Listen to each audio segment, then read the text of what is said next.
امریکہ میں پیٹرول کی قیمت کو پڑ لگ گئے۔ میریلینڈ کے لوکل گیس اسٹیشن پر پیٹرول $4.39 فی گیلن بکنے لگا۔ امریکی سینیٹر کرس وین نے سوشل میڈیا پر فیول پرائس کارڈ شیئر کرکے امریکی صدر ڈونلڈ ٹرمپ کا طنزیہ شکریہ ادا کیا اور مہنگے تیل کا ذمہ دار ٹرمپ کو قرار دے دیا۔ کہا کہ گیس اسٹیشن پر ڈیزل کی قیمت $5.59 گیلن تک پہنچ گئی۔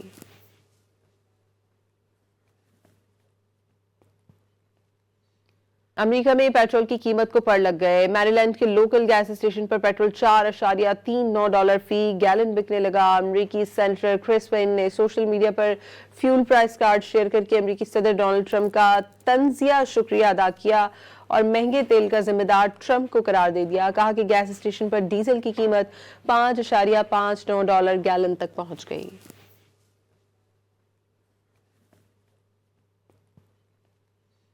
امریکہ میں پیٹرول کی قیمت کو پڑ لگ گئے۔ میریلینڈ کے لوکل گیس اسٹیشن پر پیٹرول $4.39 فی گیلن بکنے لگا۔ امریکی سینیٹر کرس وین نے سوشل میڈیا پر فیول پرائس کارڈ شیئر کرکے امریکی صدر ڈونلڈ ٹرمپ کا طنزیہ شکریہ ادا کیا اور مہنگے تیل کا ذمہ دار ٹرمپ کو قرار دے دیا۔ کہا کہ گیس اسٹیشن پر ڈیزل کی قیمت $5.59 گیلن تک پہنچ گئی۔